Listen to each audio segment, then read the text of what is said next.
Hey everybody, what's up, man? It's Hold the Truth Hostage, where if the truth was so important, we wouldn't negotiate with lies, we would hold the truth hostage.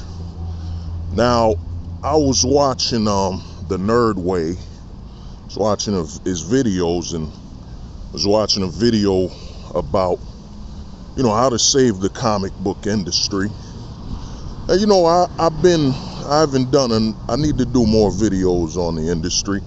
I actually got a book published on how to save the industry, and trust me, I put all the information I could. Now, I was watching the Nerd Way's video on how to save the industry, and the thing is this, and this is a major issue, and in all honesty, a lot of people want to think, well, the comic book industry, your Marvels and DCs, the corporate is what's killing the industry. The corporate is the main culprit of destroying the comic book industry,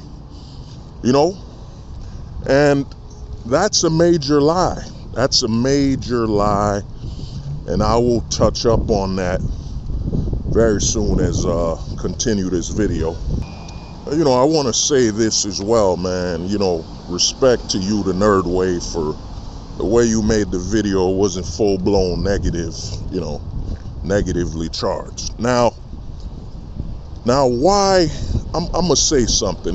I gotta break it down from the corporate to the creative to the fans and the commentators. Now, I'm gonna start off on the commentators and why they're hurting the industry the most. They're hurting the industry the most because the major issue we have in the comic book industry is this whole anti-casual perspective. This perspective that you should not be a casual fan, that being a casual comic book reader disqualifies the meaning behind your purchase. That you being a casual fan of comic books disqualifies your payment. When if you look at, and I'm speaking from this perspective because in writing my book, I wrote a book, you can look it up on Amazon, Greater Golden Age Comic Books. In writing that book, I did a lot of history, I did a lot of research, and you have to understand, comic books and casual were what started the boom in the beginning.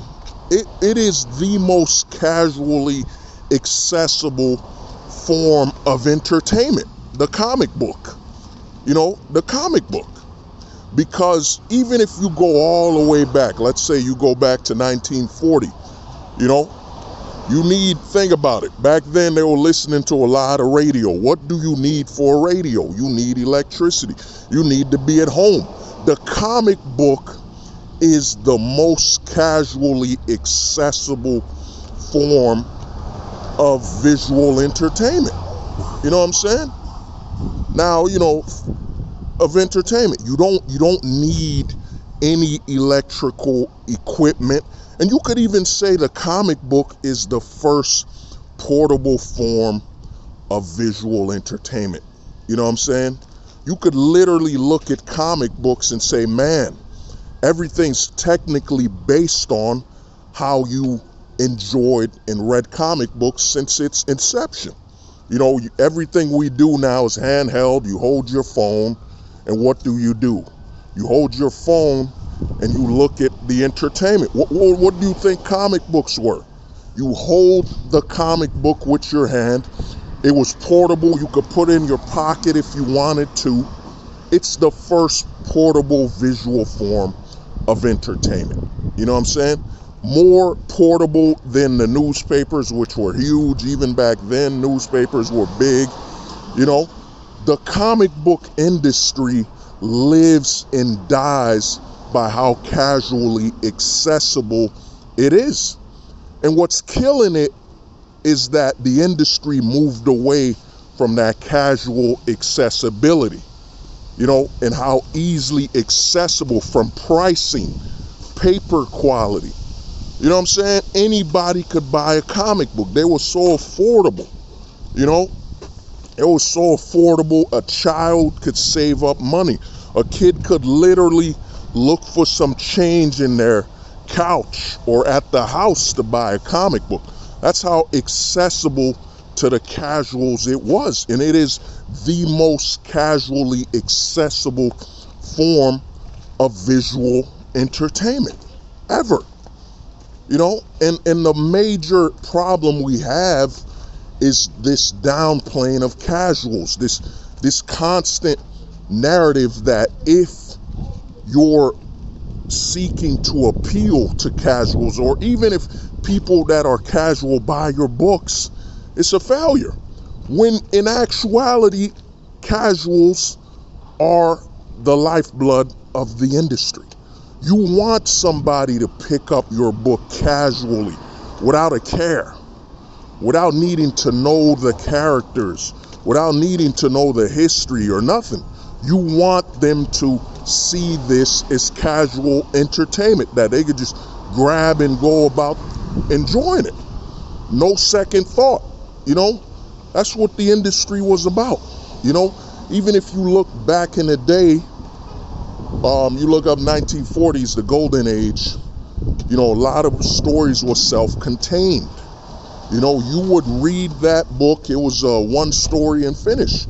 And the great thing about casuals, that a lot of people that have become collector-minded, is that casuals would just read it, throw the book around. They might leave the book around the house so their little brother, little sibling, or somebody might grab it. Or they might just throw it away, or donate it to book drives or whatever. The casuals, you gotta look at the casual fan like the bee. How the bee would basically pollen the flowers. A bee will just go from flower to flower, pollinating it, and that's the casual fan. The casual fan will just grab a book, read it. They might throw it away. They might rip a page. They'll just enjoy it and move on. And then they might become less casual, more collector-minded. Because think about what you're saying when you when most people online turn the casual fan actions to that of negativity.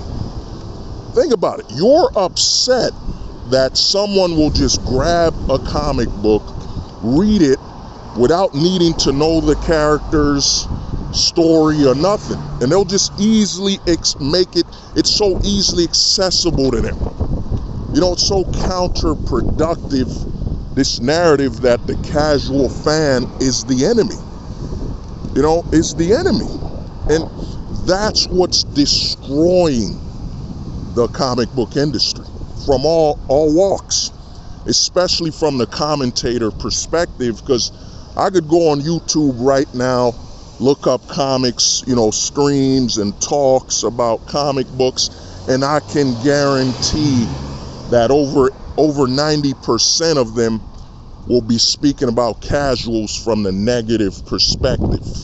You know what I'm saying? The negative perspective, and it counters their ideal of returning the industry to a mainstream product where people outside know about these comics, they're reading them. Because if the mainstream public accesses it, it will be casually accessible, and the majority of casual people will just be enjoying and reading the books and do what they want with it, And the thing about the whole anti-casual perspective is that it's actually like a lot of what's going on, the modern today. A lot of people are saying creators, these so-called DEI, all these DEI, woke, whatever you want to say. A lot of commentators on the industry will say, well, they think they're entitled to our money. They're entitled to our money, and that we must buy their stuff. It's their agenda. But then you're at the same time anti-casual. You know what I'm saying? Being anti-casual is basically trying to dictate the value of someone purchasing your book and who should be purchasing your book. You want to literally dictate the people and how they spend their money. And then let's be honest here. There are far more casuals in most industries of entertainment. Far more casuals than there are collectors. You know what I'm saying? Then there are those that are educated. Far more. So because they're casual, their enjoyment and purchase and support doesn't matter. This is a extremely destructive perspective of the comic book industry. Yeah, like I was saying, the narrative of basically devaluing someone's purchase because they're casual, the level of harm it's doing to the industry, And the other thing is, it creates a narrative that if you're not familiar with a character or a series, you shouldn't buy anything, that your purchase doesn't matter. And if you listen to the mass majority of the comic book industry, when it comes to going online, you'll hear this a lot, and the level of destruction it does to tell someone, it's wrong for you to not be familiar with something before you buy it. I mean, isn't this what creatives want? Accessible new consumers that will easily jump onto something new, something they don't know. If that's true, we want new characters, we want new series and so on, then why would we be against the casual that doesn't know anything, when that's what you want? You want people to be able to casually jump into this industry, because that's what's happening for films, movies, and everything. It's so casually accessible. I've never seen a movie come out where people are antagonistic towards them, where they're like, oh, you shouldn't watch it if you don't know about it, you don't know it, or you don't know the film and this and that. All these reasons that I need to qualify to watch it. That's something that's done so much damage to the comic book industry. I'll give you an example of how destructive this venomous approach to casuals is. And I'll give you this example. You'll hear people, and this has been said in the comic book industry for decades, since YouTube's inception. I've been hearing this, and you'll still hear it to this day, where you'll hear these comic book commentators say, well, manga is more accessible because you can follow it from number one, from volume 1 till it ends. That's why manga is so accessible. With comics, you got to start from issue 800 and so on. And notice, you got to start from issue 800. Again, they're basically implying that you should not be naive, you shouldn't be a novice, you should not be a casual, when the truth is, it's extremely accessible. It doesn't matter if you start reading Spider-Man from 800, Superman, Batman, it doesn't matter. And the casual fans will literally tell you this by some people, their first comic book they've ever read, for example, was Civil War. Let's say it was Civil War. You know what I'm saying? Let's say if it was Civil War, or their first comic book they've ever read was The Death of Superman. You know, who cares? As long as they get in there. And these were powerful, extremely mainstream, popular books. You know, because a lot of commentators push out this narrative that, oh man, you're casual, you're wrong, your existence is a problem in this industry. When in reality, dude, if you give me Superman 900, okay, as long as it doesn't start at an arc in the middle of an arc, or, you know, the middle of an arc or the end, I can read it because, oh, that's just Superman. Okay, that's Superman and he's doing Superman things.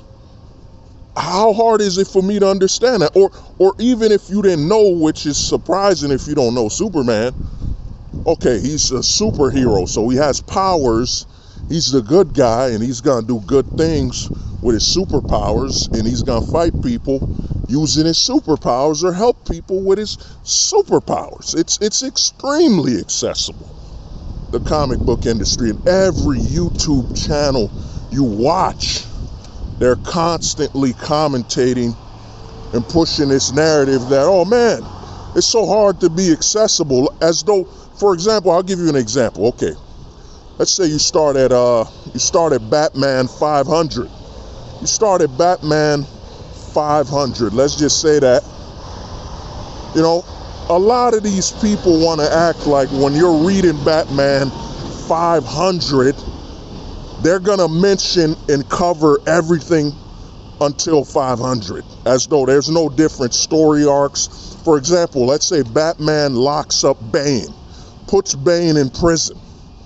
So an issue that has nothing to do with Bane, he's gonna bring up Bane? No, it's not gonna bring him at all. You know what I'm saying? At all. Not at all, man. And this perspective on the industry by commentators, it's doing so much harm to the comic book industry that, oh, it's not accessible. It's not accessible unless you start at issue 1. And here's the funny thing about issue 1. Which issue 1? Am I starting at Amazing Spider-Man 1, Spectacular Spider-Man 1? Which one am I starting at? You know what I'm saying? These people, so many commentators of the comic book industry make it such a, I forget the word right now. You know, so many commentators make it such a, you know what I'm saying, exclusive club. Oh man, for you to be a comic book fan, you gotta know, you have to have been reading Superman since its first inception, since the 1940s, 30s. No, you don't have to, man. You don't have to, man. And you know, people keep putting out, you know, I'll speak on manga on another perspective. That'll have to be another video, but even manga versus comics, these people keep saying, oh man, manga's more accessible and this and that. Dude, mangas end. Superman's still going, still selling, still going. This is the American way of the comic book industry. It's endless unless they tell you the story isn't. Superman's gonna keep going forever. You know what I'm saying? And every generation's gonna have their own. I mean, think about it. I like to bring this up. Think about Red Hood. It took over 50 years for a new character, Red Hood, to arrive. And now this character's so big, you know, most people read in comics, and Batman can tell you, man, nah, man, you can't remove the Red Hood. Such a significant character, such an amazing character. You know, that's the American comics. It could be 60, 80 years from now and a new character pops up. You know? While manga, well, you know, manga, biggest issue with manga is a lot of times it ends when a spin-off is justified. You know what I'm saying? And manga, every 5 to 10 years, you'll get potentially 2 to 3 hot mangas that become an anime. Then it goes through such a drought, the industry. The industry's such a drought. But you know, that's another talk. But let's get to corporate. Let's get to corporate. You know what I'm saying? In fact, let's get back to the collective initiative. This is what's been hurting the comic book industry, is that the industry prioritized this so-called collector. You know what I'm saying? That every book is made for the collector in mind, and the collectors are usually a small group of people. Think about this. The majority of the industry is targeting collectors, a small group. You know what I'm saying? I call this perspective of economics, I call it I call this economic approach cult capitalism. Cult capitalism. When you're purposely aiming for a smaller consumer base. And the majority of the industry, the comic book industry, is aiming for the smaller consumer base. And think about that. The smaller consumer base, the cult consumer, aka the collector approach, isn't about growing. It's about selling to the smallest group of people that will purchase your books. That's why the prices are high for these books, at an insane price. You got $5 for a physical comic book that's only 24 pages or less. You know what I'm saying? 32 pages. This is horrible. The industry is killing itself for the sake of this collector. You know what I'm saying? Prioritizing collectors to a point where the comic book industry is basically, like I said, cult capitalism. You know, it's not about growing beyond, going mainstream like it used to be, where the industry was about selling to the masses, the mainstream, the masses, hundreds of thousands, millions of fans. Nope, now it's all about, I'm selling to collectors. You know, the books are too thick for no damn reason. Well, we got to make sure the books are bulletproof and industrial and all this BS. You know what I'm saying? The book quality is too damn strong, too damn thick for no damn reason. The books are being oversold. The prices are insane for comics right now. It's insane.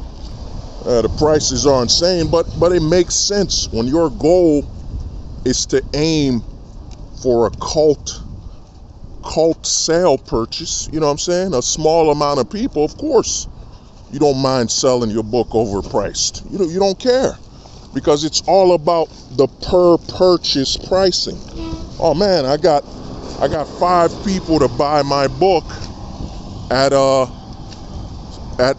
$10. I've succeeded. You know what I'm saying? The cult capitalism approach, and that's what's destroying the comic book industry. You know what I'm saying? $5 for a print of a damn comic that's you know what I'm saying, that's probably 20 to 32 pages, and out of that 20 to 32 pages, you know what I'm saying, most of it ain't even story. You know what I'm saying? They want you to pay the price of a movie for a comic book. You know, it's insane. And you know, and I know a lot of people making books.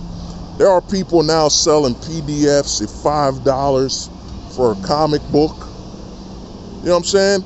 If you look up comic books, the industry started out as a very disposable, keyword, it's a disposable form of entertainment. It was made on the cheapest paper possible to sell to the public, mass produce at the quickest rate possible. That's what comics are supposed to be, disposable entertainment. Now, if someone wants to collect it, you know what I'm saying, pay for it to be graded, protected, good, let them do that, great.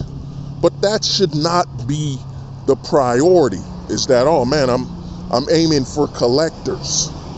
Aiming for collectors as the priority versus, man, it's extremely accessible. It's extremely accessible. It's very disposable entertainment. That's what comics are supposed to be, man. Accessible, disposable entertainment. But the mass majority of comic book corporations, your Marvel, your DCs, and then even, a lot of indie people, independent people, or crowdfunder comic book creators, the crowdfunder comic book creators, they're all aiming for this, this cult capitalism. Sell high to the lowest amount of people. You know what I'm saying? Sell high to the lowest amount of people. Look up some Kickstarters where you see people having 200 backers. You know what I'm saying? That's 200 people buying your book. And they're selling their book at potentially 10, 15, 25, 30, $45 for a goddamn comic book. You know what I'm saying? And you got 200 people. The mass majority of people on crowdfunding, and this is why Kickstarter is making its money. I gotta do a whole video on Kickstarter, but the way Kickstarter has placed it, look up Kickstarter, look up crowdfunding sites. You'll see that the money is always above the backers. As in, your goal is to make as much money as possible. That your priority must be money, not the backers, not having a mass amount of fans. You know what I'm saying? Not moving over 5,000 to 30,000 books. No. You know what I'm saying? Why don't they want you to do that? Because if you were moving that many books, you could get off Kickstarter.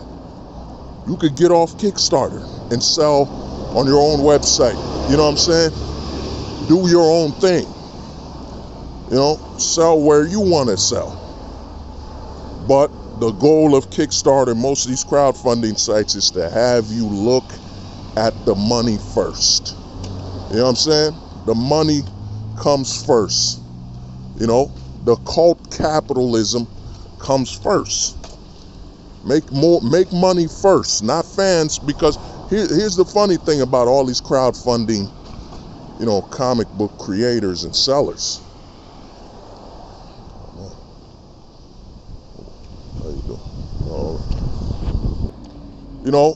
Because if you were selling to the masses, you would no longer need a crowdfunding site.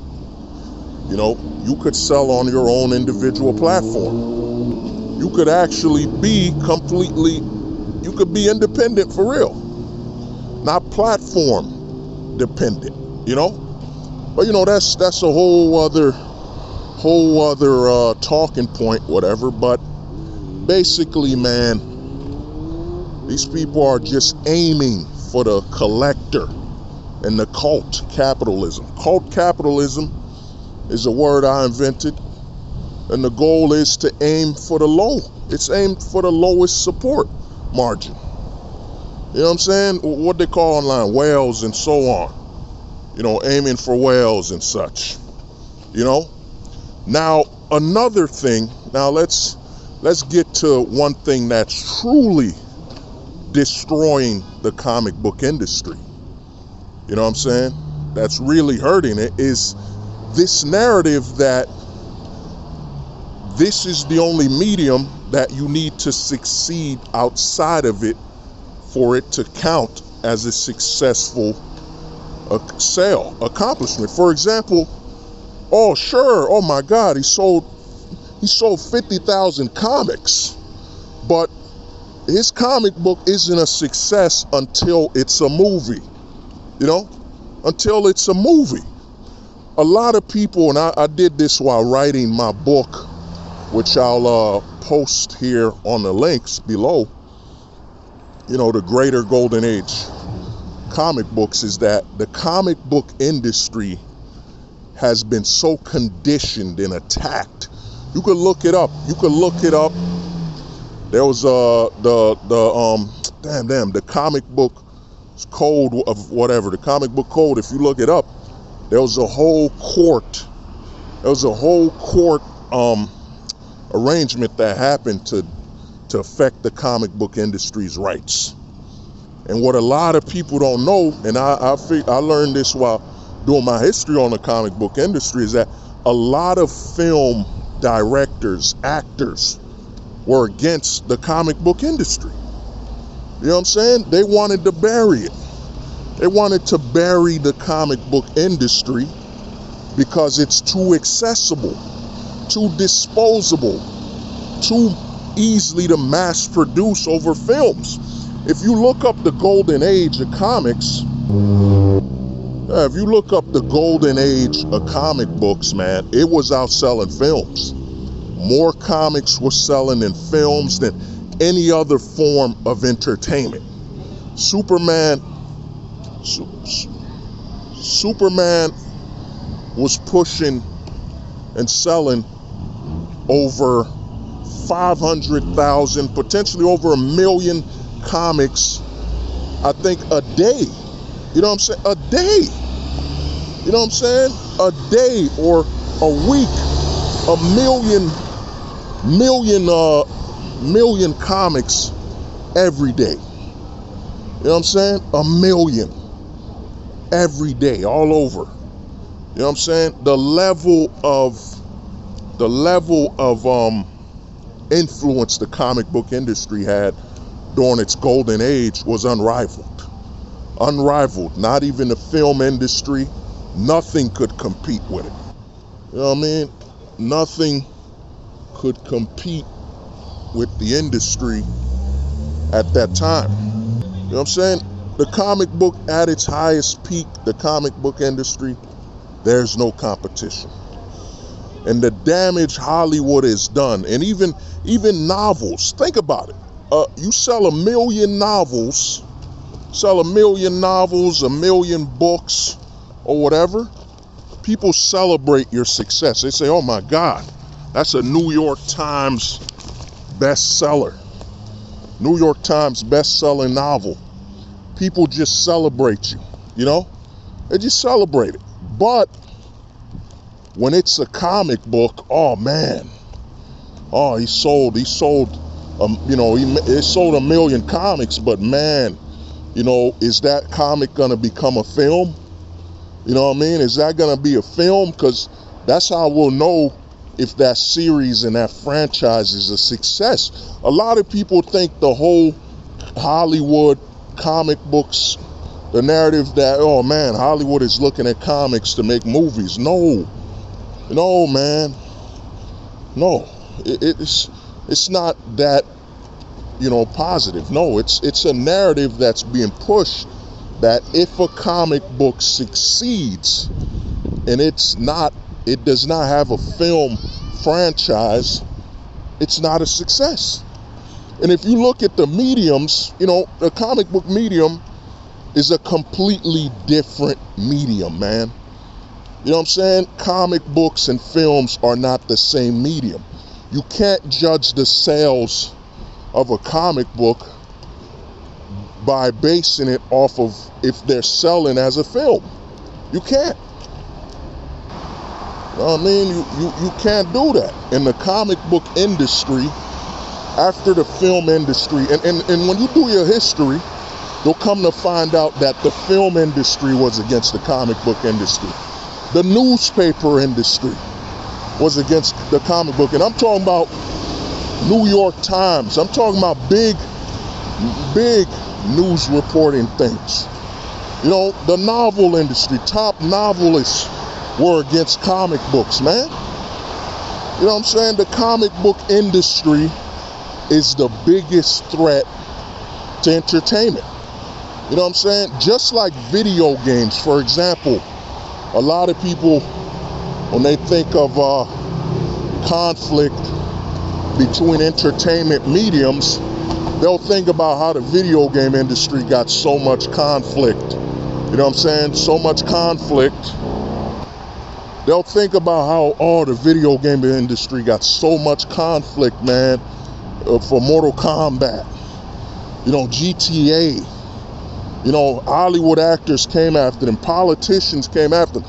That's nothing compared to the comic book industry when they literally had comic book burnings.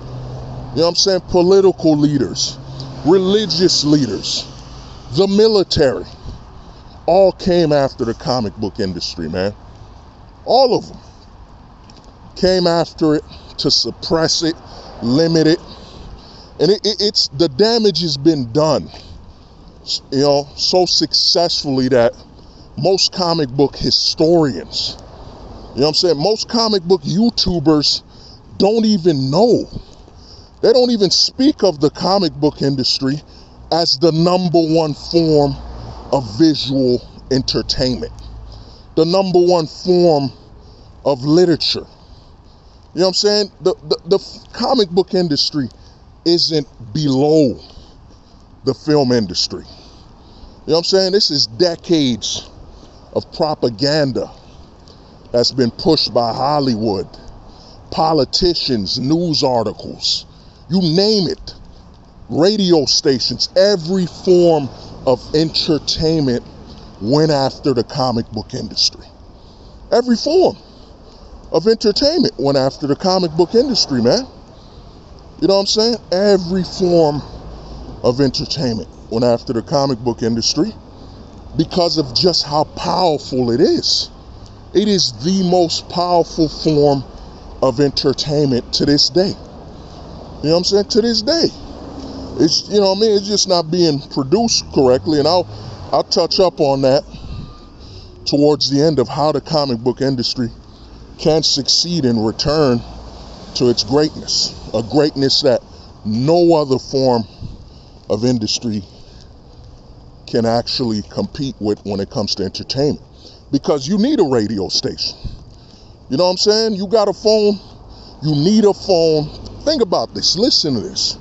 You need a phone to listen to radio. You need some form of electrical device. You need a device for TV, a device for radio. You need a device for films and so on, but in gaming.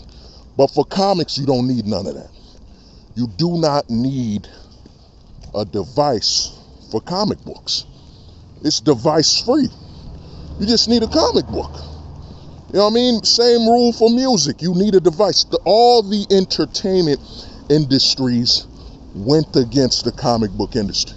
That's why you got the comic books code of authority. Look it up. Look up the comic books code of authority, where they literally had comic book burnings. Comic book burnings. It was crazy. While writing my book, The Greater Golden Age Comic Books. Did my research. No industry, no entertainment industry has been vilified, demonized like the comic book industry. None. To the point where they were burning the books. The government got involved, and the government literally made a hypocritical move against the comic book industry. The same government that had comic books being made during World War II for pro-patriotic comic books. Superman punching Hitler, Captain America punching Hitler, and so on. Went after the comic book industry. No form of entertainment has been attacked by all other forms of entertainment, such as the comic book industry.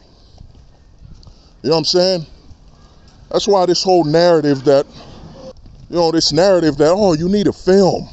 And here's the thing about comic book creators thinking they need films. The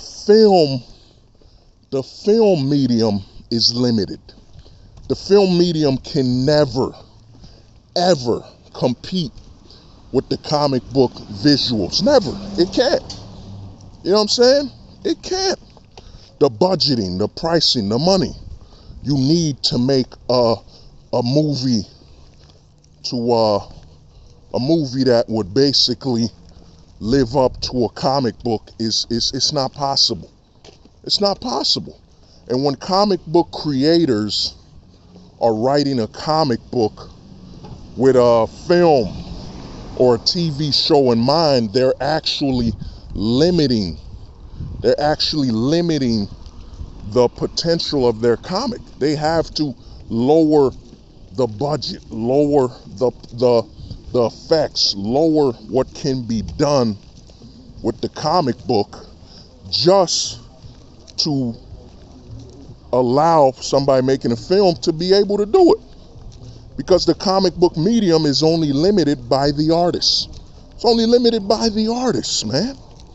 Unlike the films where they need to not only need visuals, they need motion visuals, still visual. There's so much that goes behind the scenes to make a film. While a comic book, man, you're only limited by your artists. Your artists and your story, you could tell whatever story you want to visually tell. You know what I'm saying? There, you have to understand, comic books are not below films. They're above the film industry. They're above the radio stations. They're above music. They're above novels. You know what I'm saying? The comic book's potential has been proven. You know what I'm saying? If you look at the golden age, like I said, Superman was moving over 1 million comics a week. You know, Batman, over millions, man. Name musicians that were doing that. You know what I'm saying? Name musicians that were doing that. Moving millions every week. Every week a new issue comes out. You know? But now let me get to the point, and this one will be a lot easier. This one will be a lot, let me get to the point. Now, how do you save the comic book industry? You know what I'm saying? How do you save the mainstream? The thing is this, comics are being consumed like never before. You got web comics. You got webtoons, them comics being consumed on apps. You got, of course, the comic books, Marvel, DC, Independence, and so on. You got all these still out. So a lot of people, when they speak about, the comic book industry is dead, they speak as though you can't access. A lot of people speak as though you can't access, you have no access to comics. It's never been easier to access the comic book industry. It's never been easier. Now, let's get to how to fix the comic book industry. Number one, this is the number one thing the industry needs to focus on. Comic books are not a lesser form of visual entertainment. They are the superior. They are more superior than films, gaming. It is the number one form of visual entertainment. That's the number one thing. You got your Marvel. Marvel is no longer a comic book company. The only comic book company left is, out of the big ones, is Image Comics. It's independent. But Disney owns Marvel. That's a multimedia company. You know what I'm saying? Warner Discovery owns DC, multimedia company. You know what I'm saying? Dark Horse is owned by a multimedia company. You know what I'm saying? The number one thing that needs to change with comics is that it is the number one form of entertainment. It's not below films, gaming. It should be treated as the number one option. The number one. It's the most accessible, most able to be mass produced. You know what I'm saying? Most consumer casual friendly, extremely casual friendly. You know what I'm saying? Easiest to budget and produce. It should be treated as the number one option. It should be an event when a comic book drops. For example, they make a new Superman series. It should not be treated as though it's lesser than the films. It should not be treated like it's lesser than the films. It should be treated that it is above films. In the 40s, when the comic books were the golden age. A lot of comic book guys want to talk about the golden age, but they miss out on a big thing. They miss out on the most important thing. During the golden age, the comic books were treated as the first and most important way to read a story for a character to be introduced. It was the most important. It was the number one option. You know what I'm saying? That's what the industry needs. It should not be treating comic books as though it's a lesser form of entertainment, that it's below films, it's below gaming, it's below, it should not be treated that way. It should be treated as what it is. And it is above all visual forms of entertainment. There is no visual form of entertainment that is greater than the comic book. None. Not even no games. Games have limits, to what they can show you visually. You know what I'm saying? What you can see and read, stories, limits. Films, everything. Everything is below the comic book industry when it comes to visual entertainment. Like I was saying, the comic book has to be treated as the number one option. You know what I'm saying? The number one option for visual representation of a character in a series. It should be treated as the number one option, not the last option. You know what I'm saying? The last option, but the number one option. This rule applies to indie comic book creators as well. All these creators, I'm creating a comic book in hopes that I'll get a film. You're going to call yourself an independent comic book creator, but your goal is to create a comic book so you can depend on a studio making a film out of it. You know what I mean? So that's the number one rule. The number one rule has to be that the comic books are the number one option and priority. That the film industry is its own industry. You know what I'm saying? A Superman film should have nothing to do with when the comic books are being released and so on. Only thing it should have is maybe a design change. That's it. Design change. But a film, a TV series should not dictate the comic book, since the comic book can be created far more and be accessible to far more people. You know what I mean? The comic book should be priority and the number one option. Never treated as secondary, the last option. And the thing is, this proves to you how much the film industry despises the comic book industry.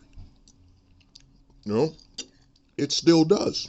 The film industry is still threatened and scared of the comic book industry. Because God forbid the comic book industry return to the golden age, where it's the number one consumed visual form of entertainment. Millions of copies selling a day. You heard that? A day. Every day. Millions. Selling daily. Now, production. Let's go to production. Production, man. There's a lot of people who expect, it's got to be the new stuff. No, man. We need the old stuff to be accessible. We need to build a foundation on the past. Now, one thing the comic book industry should do, and it should treat it, like I said, as a main event, an eventful release, is that we should get entire series graphic novel collections, of some of the biggest stories that led to the biggest stories. Every story, for example, you got Civil War. Every story that was important for that event should be collected into one book. One book. Every story that, that had tie-ins with that should be collected into one, definite Civil War book. Superman's death, every story connected to it in one book. And we need major graphic novel releases, or I forget what they call omnibuses. For example, the entire omnibus or volumes for Shazam, for Superman, Wonder Woman. We need to build on the past. We need to signal to people that read the series in the past that you're gonna collect every story and put it through a volume. Omnibus. And I'm not talking about them little cheap ass omnibuses they make now that are like, it's 100 pages or 200. No. I'll give you an example. Superman from the Golden Age. Golden Age Superman. You know what I'm saying? Collect the entire run. Collect it into one large book. You could sell online as a digital PDF. You know what I'm saying? PDF, or you could sell it in physical stores as one large book.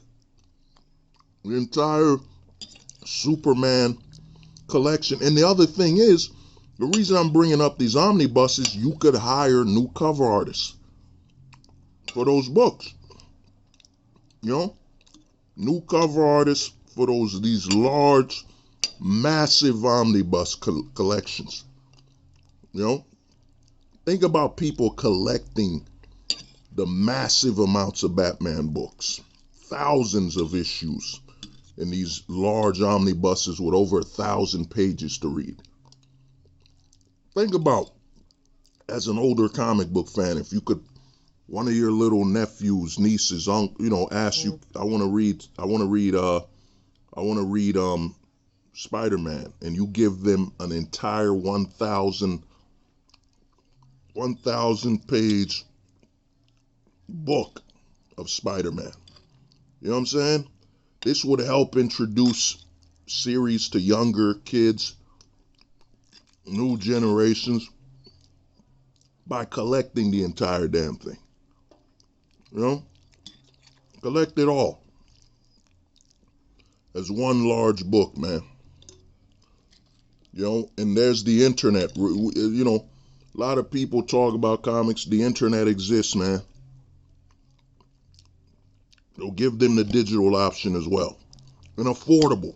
Don't do this BS that, I'm paying $20 for a digital comic book when the download size is a few 10 megabytes.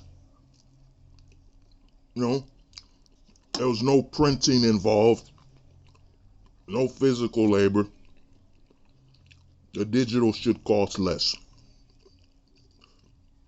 Extremely less. My bad, I'm eating. You know what I'm saying? Extremely less. And this would help the older fans, and this would help the comic book shops as well that are struggling, because you would have major big books that a fan could come and buy from them. An entire thing about this, the entire run from Spider-Man in the 1960s. Come on, the entire series, entire thing.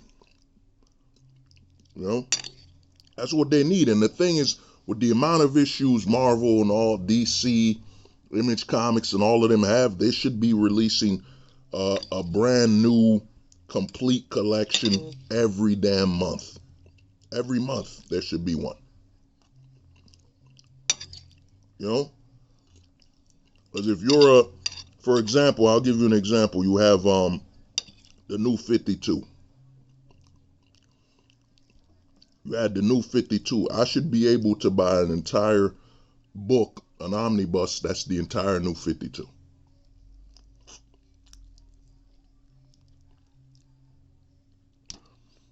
Every book that was ever released from the New 52. I should be able to buy that in one gulp. One go.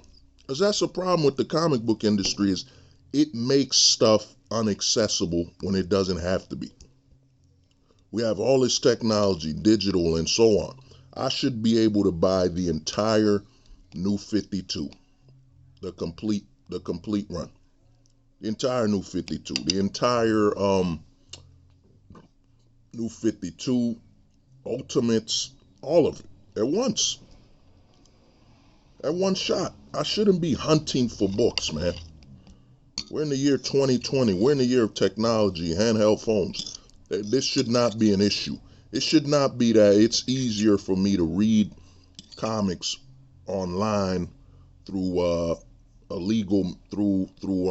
it's not even illegal, through websites, scan websites, than going to Marvel and reading it all in one shot. I know the apps exist and all that. But even on the apps, I doubt there's, read the whole New 52, everything. Complete. You know what I'm saying? Read all of Batman from the beginning till now, or read Batman based on the writers and artists, all that. You know? I wrote in my book, you know what I'm saying? Collections and all that. But that's one thing, man. That's step 2. You know what I'm saying? Re-release the old. A lot of people online are saying, well, you're reading, the old comics are still good, blah, blah, blah. You know what I'm saying?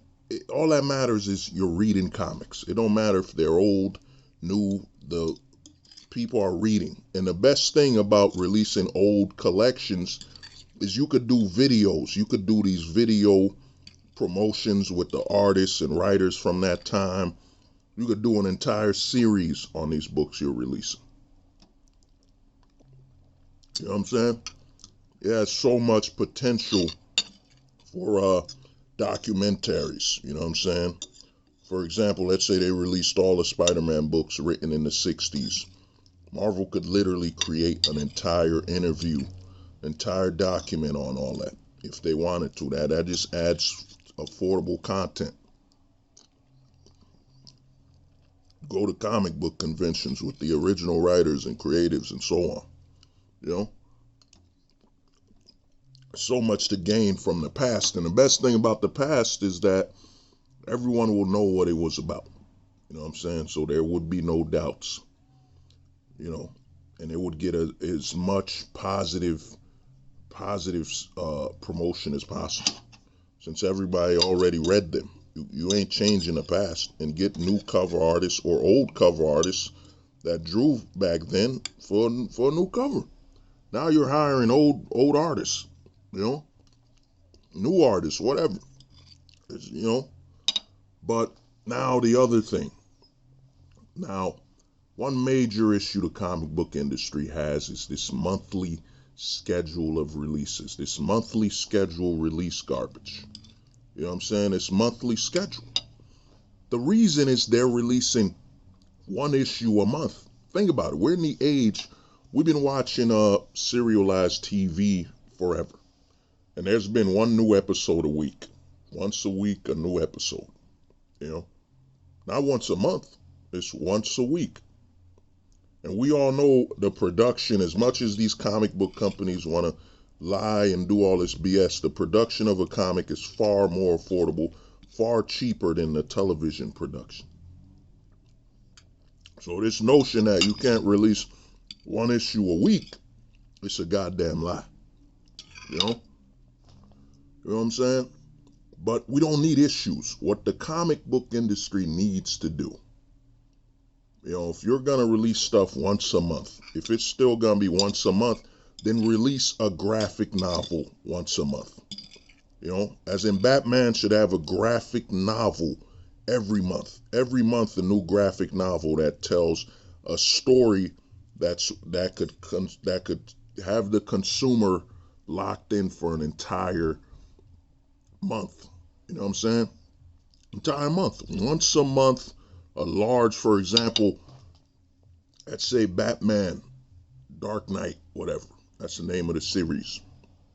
Release Batman Dark Knight, the graphic novel, chapter 1. It's a graphic novel.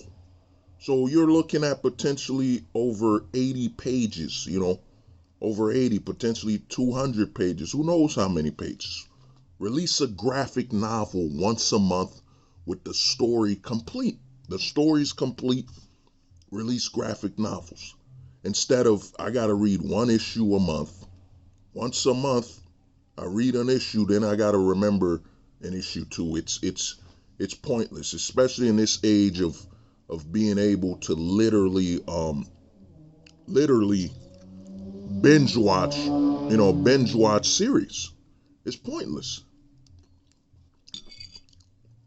It's stupid. You gotta release an issue once a month. Unless, my thing is this, with Marvel and these big companies, if you're doing issues, it needs to be once a week. Once a week. Once a week. You know what I'm saying? Not once a month, once a week. But if you can't do that, and we know due to shipping requirements, shipping and all that, then once a month release a graphic novel. Release a graphic novel. Release a graphic novel. It makes no sense. Release a graphic novel. And another thing, I almost forgot, the pricing practices. Keep the damn books affordable. You know what I'm saying? A kid should be able to buy a comic. You know what I'm saying? It should be no more than potentially $2. Kids gotta be able to buy that. If it's black and white, made on cheap newsprint, whatever, keep it affordable. No kid should be saying, oh man, it's $10. I gotta decide whether I'm gonna eat or read a damn comic.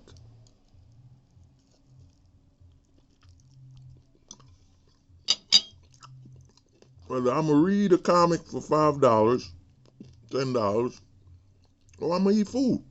Come on, man. Keep it as affordable as possible. Affordability should be priority. You gonna release a book, it has to be affordable. The youth have to be able to buy it. And the adults have to be able to buy more. You want a kid to be like, oh man, that comic's $1. That comic is $2. Let me look for some change. Let me ask my mom and dad, or, let me ask my older brother for $1, $2. So I could get this book. Then you want adults to be, oh man, it's only $1 to about $2 per comic. I could buy my kid hundreds. I could buy my kid over 10 of them. Introduce them to multiple series at the same time. Because these companies selling these comics overpriced, we're making $5. And I know a lot of liars, man. I know a lot of liars in this industry. Lying about, it costs too much to print. That's a goddamn lie. I mean, I've ordered and I've printed books. There are infinite options. You got websites such as Mixium for printing. You got Greco for printing. You know what I'm saying? You got all these options to print comics, and most importantly, you have the option to print in black and white. You have the option to print in black and white. And some people say, well, color is so important. No, it isn't. Manga sold over 1 billion units. The whole manga industry, all their books are black and white. And the majority of the youth today, what you think they're reading? You think the youth will be uncomfortable reading a black and white comic? When they've been reading manga, black and white, Dragon Ball Z selling billions, hundreds of millions of units, black and white. One Piece, Bleach, Naruto, One Punch Man, JoJo, Hunter x Hunter, all black and white. An entire industry, manga has been black and white. And I talk to a lot of creators that bring up this BS. Oh man, it's got to be in color. Get the hell out of it. And I know big industry people that are lying about pricing. That just say, comics just cost a lot, You know what I'm saying? I'm gonna call him out. I saw an interview with dang, what the heck is his name? I think it's Mark. Yeah, Mark Miller. I saw a Mark Miller interview where Mark Miller said, "Oh, comic books cost a lot to produce. Cost a lot, you know." It's a goddamn lie, man. Mark Miller, stop lying, man. Stop lying about the printing. It don't cost that much. You know what I'm saying? It don't cost that much. This is a narrative a lot of people are going with that. Oh, it costs so much to print a goddamn comic book. No, it don't. You chose to increase the price. You know what I mean? You chose to not sell it with newsprint and so on. This narrative that comics, this is just the price. Pay $10 for a 24-page comic. Get the hell out of here, man. It don't cost that much. You know? I've ordered comics. It don't cost that much. Multiple sites. It does not cost that much to produce a goddamn print out a comic book. Get out of here. You would even look up Alterna Comics where they're printing their comics and selling them at $1.50. Of course, you got to order in bulk. You know. And another thing is there's websites that will print on demand for you. You know, websites such as Ingram Sparks, you know what I'm saying, Mixium. There's websites that will do it for you. So this narrative that, oh, it just costs a lot. No, it don't. You chose that price. You chose to price out the youth, price out young kids, and price out the adults from being able to introduce their kids to as many series as possible to nurture that growth of a fan base, you know? It's a big lie. It's a lie that it costs too much. It's a goddamn lie. You know? And now let's go to indies. This is for independents. You know, I got into this. I did the same issue. Independents, indies. No more issues, man. Do not make issues. If it's not gonna be a graphic novel, don't do it. Do not do it. Don't publish a book if it's not a graphic novel. There's no point. Now, indies are worse than the major comics when it comes to their schedule of release. The indie comic creators will release a comic once every 3 to potentially every 4 months to potentially an entire year. You know what I'm saying? You want me to remember issue 1 for up to 4 months to years. Then issue 2 drops. No, indie creators, man. Graphic novels only. Do not make any issues, man. And as for budgeting, like I said, with black and white, you could just make it black and white. Make your comic black and white. You know what I'm saying? Make it black and white. If you can't afford to make a graphic novel in color, make your comic black and white. There is no point in releasing issues as an indie comic creator. This is why indie comic book creators have failed to take over. No matter how easy the mainstream, these corporate companies, Marvel and DC, have made it, indies have not taken over because they're still trying to copy the mainstream without their budget. A lot of indie comic book creators, you know what I'm saying, need to be put in potentially the Arkham Asylum. You're trying to produce a issued comic book when you can't even guarantee you'll be releasing 1 issue a month.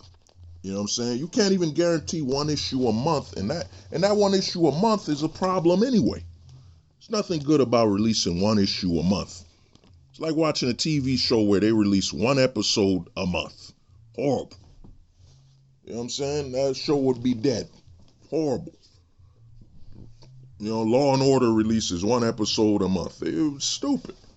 If you're an indie creator, man, if you're an indie creator, graphic novels only. If you're going to be working on the comic book industry, graphic novels only. as in a story with a 64 and above. And it has to end. The story has to end. You can leave in a good cliffhanger. You know what I'm saying? Have a good cliffhanger. Cool. You know what I'm saying? But you need a graphic novel where the person reads that and they'll be interested for the next one. Even if the next one is a year later. You know what I'm saying? It's kind of like, for example, I watched Bad Boys 1. Bad Boys 1, it was an entire movie. It had a beginning, middle, and end. Beginning, middle, and end. I enjoyed it so much that when Bad Boys 2 came out, I think Bad Boys 2 came out 6 years later. Could correct me if I'm wrong. Guess what? I remember Bad Boys 1. So when Bad Boys 2 came out, I didn't have a problem. I didn't have a problem that it was 6 years later. You know what I'm saying? Because the first Bad Boys movie was a beginning, middle, and end. You got these indie guys releasing these comic books, issues once every 4 months to once every year plus. And they want you to remember that. You remember issue 1, issue 2's out 2 years later. I don't give a damn. Don't give a damn about issue 2. How you like that? I don't give a damn. It's too late. You released it too late. 1 issue every 6 months to 2 years. This is horrible. Horrible. It's not good you won't nurture any fans this way. Indie comic book creators should only be releasing graphic novels. You know what I'm saying? I got some friends, I know a lot of guys and people releasing comics once, Kickstarters every 2 months, whatever. But guess what? How many of these guys is mainstream? None. None at all. I know guys raising 40 grand, 80 grand a comic. I could go outside right now and say their name and people are gonna be, who the hell is that? You know what I'm saying? Who the hell is that? They're releasing one issue every 4 months to 6 months. It's stupid. You know what I'm saying? Release a graphic novel, man. And if you're your budget is extremely low, release a 64-page, black and white, whatever. You know what I'm saying? It has a beginning, middle, and end. Graphic novel, That would be a lot better for indies instead of, I'm release issue 1 of Razor Star. A 24-page comic of Razor Star, and Razor Star issue 2 will be released 2 years from now. It's stupid. It's stupid, man. You know what I mean? It's stupid, bro. Come on. You know what I mean? This is how the indie market will succeed a lot more. A lot more. You know what I'm saying? If they start releasing graphic novels, they'll go mainstream. You know what I mean? You'll go mainstream because you read that graphic novel and it has a beginning, middle, and end. The story finishes and begins with its entirety. You know what I'm saying? You know what I mean? So it has a beginning, middle, and end. Indie creators should only be releasing graphic novels. There is no, or if you're doing a manga type thing, a volume, that's it. Release volumes or something. Graphic novels, there is no point.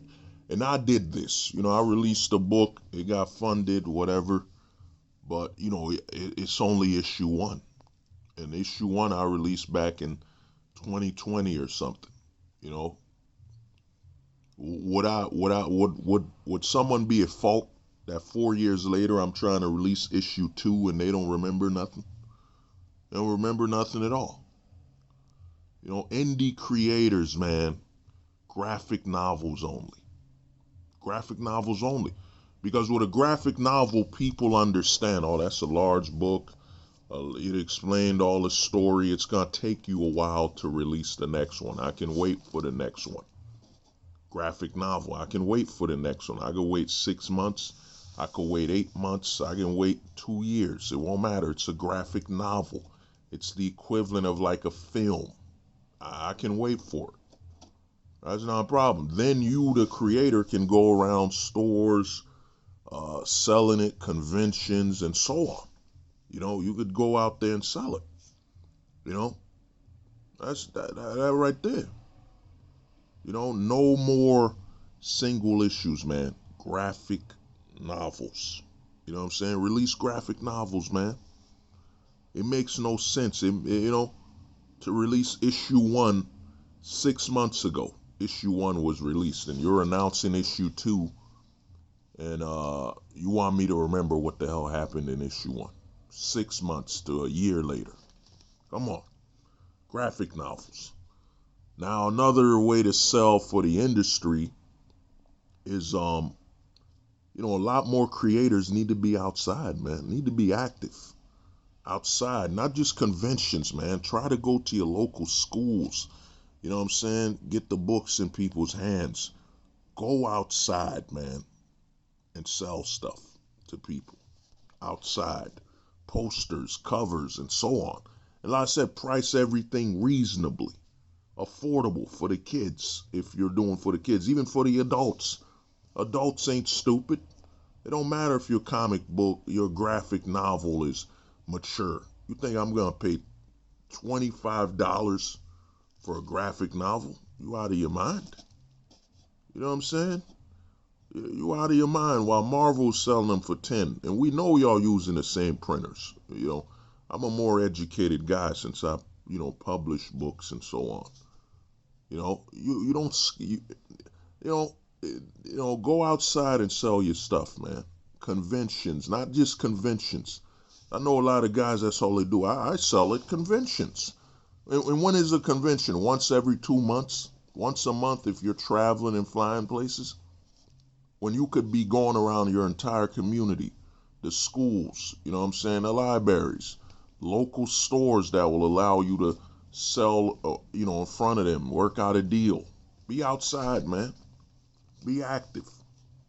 You know what I mean? That's how you could do it as an indie, Now let's get to another thing. Another thing, like I was saying, is that with the comic book industry is that and I know a good friend of mine, good comic book creator, is that like I said, a good friend is that with comic books, you can do biographies. You could do biographies of be it a musician, be it an athlete. I know a comic book creator, that's what he does. He uses his comic books or graphic novels to create biographies for wrestlers, athletes, and so on.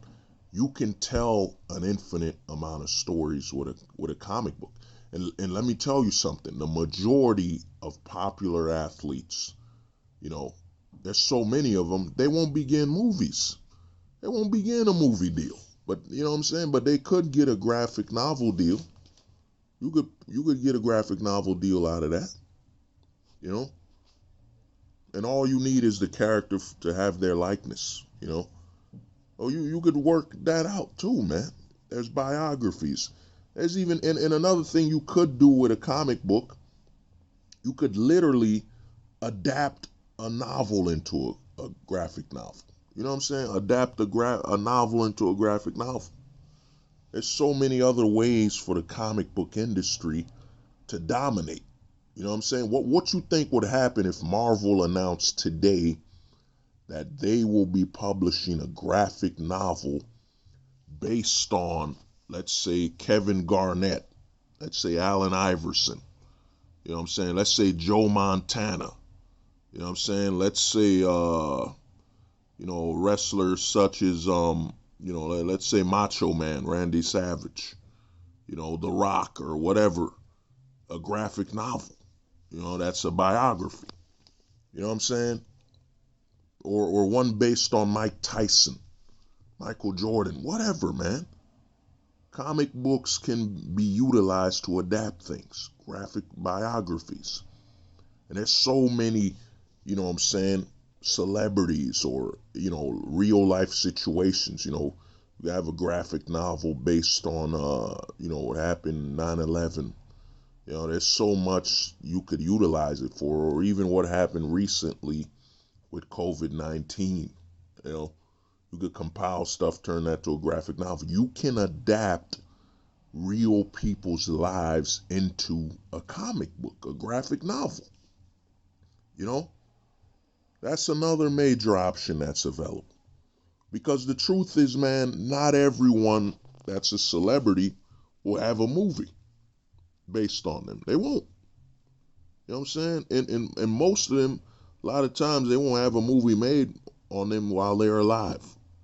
Just imagine if, I'll give you an example. You're an independent comic book creator, and you're creating a graphic novel based on Ray Lewis from the Ravens, and Ray Lewis is going out there promoting this graphic novel based on his life. You know what I'm saying? You could introduce to a whole new consumer base, sports fans. You know, there's none stopping you, man. For the industry, the comic book industry, it's infinite. And unlike a film where you need directors, actors, and all this stuff, a graphic novel, you just need an artist, can illustrate the characters and so on, write a good story and all that. You know, that would create a massive boom in the comic book industry. You know what I mean? To be telling stories of celebrities, athletes, actors, and so on. You know what I mean? Their biographies. You know what I mean? Imagine a graphic novel based on Tupac, a graphic novel based on Biggie, graphic novel based on, the recently passed away Nipsey Hussle. You know what I'm saying? It would be amazing. You know what I mean? It would bring an entire youth to it. And you don't need to listen to these idiots lying that, oh, well, they wouldn't read that. Then how come bioepics have been making money in films? Come on, man. And comics been doing it with comics based on attacking Hitler or whatever. You know what I'm saying? The industry ain't new to this, man. That would create a massive boom in the comic book industry if they started adapting more biographies from books or whatever. Imagine a 50 Cent graphic novel, man. A 50 Cent graphic novel. You could even make a G Unit one. Oh, man, it would be crazy. You know what I mean? Be crazy. And that's another way the comic book industry could succeed. And another great thing the comic book industry could do, because a lot of people don't know that the film industry copied from the comic book industry by creating storyboards. Storyboards were inspired by comic books. You know what I'm saying? The comic book industry needs to have seasons. It needs to announce seasonal releases. You know what I'm saying? Seasonal. You know what I'm saying? For example, Batman, Dark Knight could be, a 12 issue season. One new issue a month and new issue a week. And here's the thing. It could be pre-written, pre-illustrated. So when the comic book stores get sent one, they could be sent four issues a month. Then they release them once a week. It's not hard to release this one issue a week situation. The comic book industry needs to adapt the seasonal approach. Because one major issue the comic book industry has is a lot of times they'll hire a writer or a creative and they're having them write as the month goes. No, we need seasonal. You know what I'm saying? 12 issue season, whatever you're going to be doing. The industry needs to hire people for seasonal. You know what I'm saying? Seasonal. Really, to fix production. Seasonal. But, that's something the industry needs to adapt. And the other thing is, with the comic book industry is that, man, like I said, industry-wise, the industry must prioritize. The number one most important thing should be the comics. The films should not matter, you know what I'm saying, to the comic book medium at all. Because there's never been a film more successful than the comic book industry. Never. You know what I'm saying? Never. You know what I mean? You had Superman alone selling 1 million issues a day. Crazy numbers if you look up the Golden Age. And they didn't even reach its true potential because during the Golden Age, they weren't selling graphic novels or omnibuses, collections. They weren't doing none of that. They were releasing one issue. They were never putting them together as one large, massive graphic novel. You know what I'm saying? Omnibus or volume. They weren't doing that in the Golden Age. You know? And this would bring the comic book industry back to life. The comic book industry isn't dead. It's the most powerful and has the, you know what I'm saying, the highest potential ever for visual entertainment. Nothing can compete with the comic book industry. And another thing is they could adapt, films, such games, such as Grand Theft Auto. What if there was a Grand Theft Auto graphic novel or a Grand Theft Auto comic book series based on Grand Theft Auto Vice City, Grand Theft Auto 3, Grand Theft Auto San Andreas, you know what I'm saying? Red Dead. You know what I'm saying? There's so much that could be adapted into a graphic novel from other mediums. The comic book industry should be looking to adapt other mediums into it, not for the other mediums to adapt it, because they're lesser mediums. They're lesser visual forms of entertainment. You know what I'm saying? Even gaming, you could play a game. No game can go as visually in depth and as visually, you know what I'm saying, as the comic book industry. Comic book industry should look to adapt other mediums, not be adapted by mediums. You know what I'm saying? The industry will be unstoppable. Unstoppable, man. You know, R.I.P. the comic book historian, you know what I'm saying? Comic book historian, he was doing a great thing. That's something that should be put out there too. Comic books that are just literally just read out with some sound effects, different voice actors, and so on. The public would consume it. There's so much that can be done. And another thing the comic book industry needs is the comic book industry needs, and they removed it. They stopped reporting the numbers, but they need to. They had the Comicron. Need to report the numbers. And another thing is the comic book industry needs its equivalent of the Grammys. You know what I'm saying? The Grammys. It needs a major award show that's online and televised and so on. You know what I'm saying? That it's important to itself, the industry. Yeah, I know there's an award show, but it isn't televised. It ain't big. We need a big award show, that celebrates the industry. Major. That shows the new up and coming, and so on, And I think, man, I almost forgot something I'm forgetting.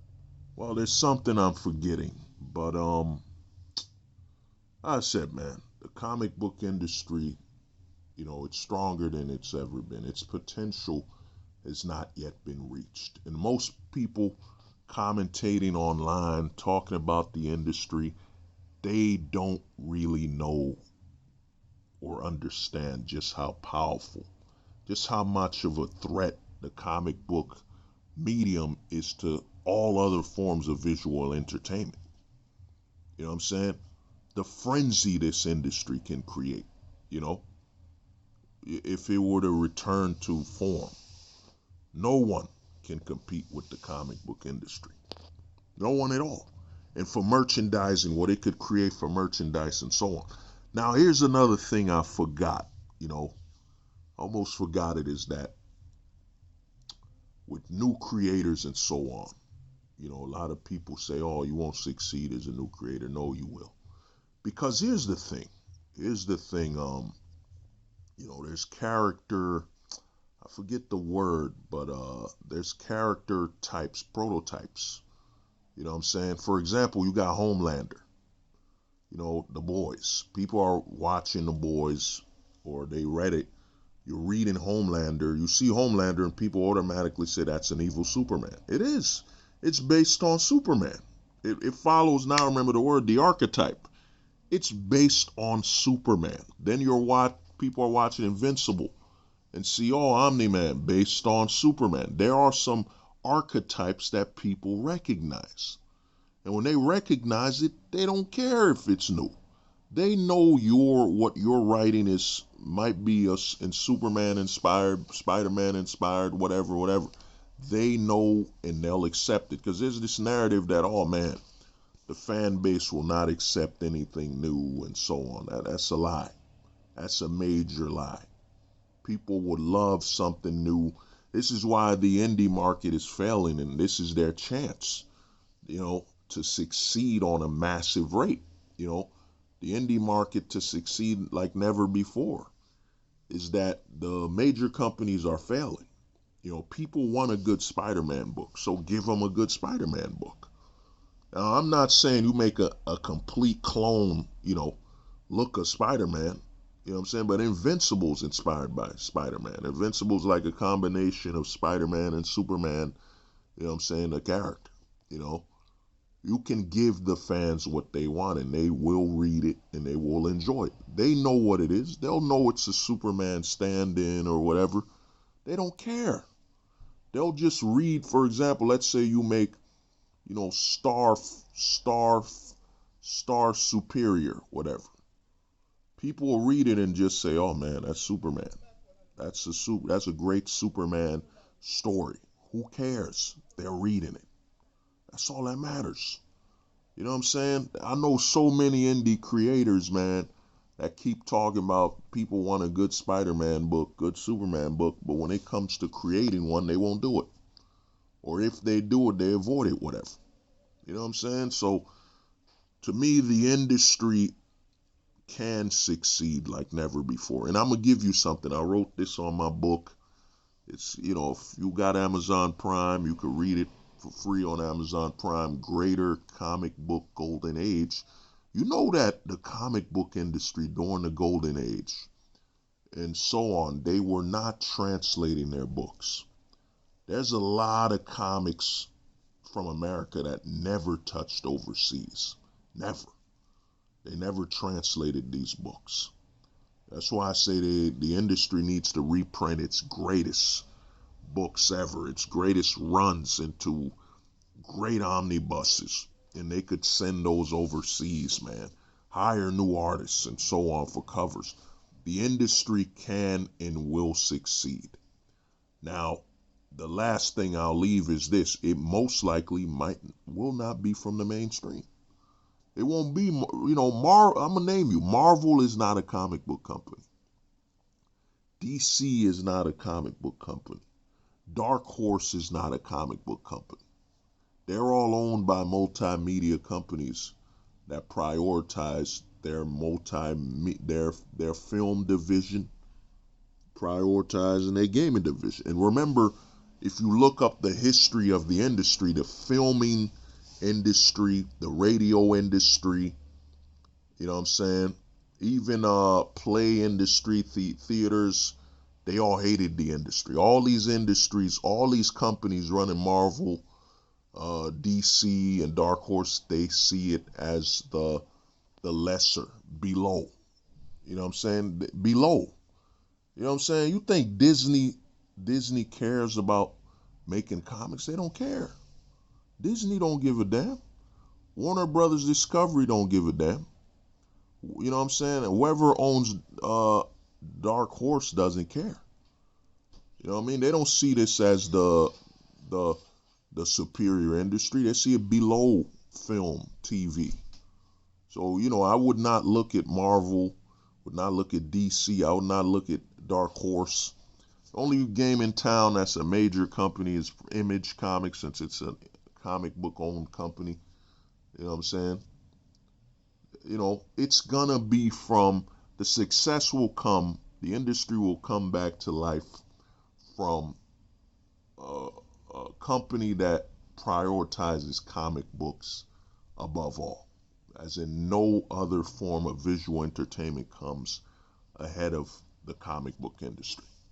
That's gonna be when it succeeds. Everybody looking at Marvel, DC, Dark Horse, you know what I'm saying? It's not gonna be them. They're no longer comic book companies. They're multimedia companies. You know what I'm saying? They don't prioritize or value. And even Image Comics is suffering from that, issue as well, to a certain extent. They prioritize. Like look at Invincible. Invincible is the greatest example in the Boys. The Boys comic is completely different from the TV show. You think Amazon will be, we need to remake The Boys as a graphic novel, a new graphic novel, more inspired from the comic and the TV show. We need a new one. Image Comics, you think, would release a brand new Invincible comic book, for the masses. Nope, because they do not prioritize and value that. They don't see that it has a higher potential. A new re-release of the Invincible comic book than the TV show does, animated series, because you could mass produce that all year round. So it's coming. It's coming. The writing's on the wall. Once a group of people look at the comic book industry as priority, as in it's the most important thing visually, there'll be no stopping them. No stopping them at all. And like I said, it has to be a graphic novels first. If you're indie, only graphic novels. There's no point in making issues as an indie. It creates a momentum. It kills momentum. One issue every 4 months to a year plus. Come on. Yeah, I almost forgot this, is that the comic book industry, and I cover this on my book, Greater Golden Age Comic Books. The comic book industry could also reach out to, and I've seen this being done at a bank I work at where they sell coloring books and so on, is that comic book industry should be reaching out to schools, man. Reach out to schools to send cover artists for artist workshops, writers for writing workshops, and again, the comic book should be sold everywhere, everywhere. And I think the best bet, a lot of people say it needs to return, but I think the best bet for selling at stores, and I saw this once at a Best Buy, is that graphic novels, man. Graphic novels should be sold at your Walmarts, your Targets, potentially your Costco's, and return comics also to your 7-Elevens, 7-Elevens and so on, and even if possible Pizza Huts and so on, because people are waiting for their food. Work out a deal with them to feature their brand in a comic or something. Comic books should be accessible, should be everywhere. Now the comic book shops, of course, would get more new issues. You know what I'm saying? New issues. I think a lot of the other stores, your Targets and so on, it all depends on the agreement that could be worked out.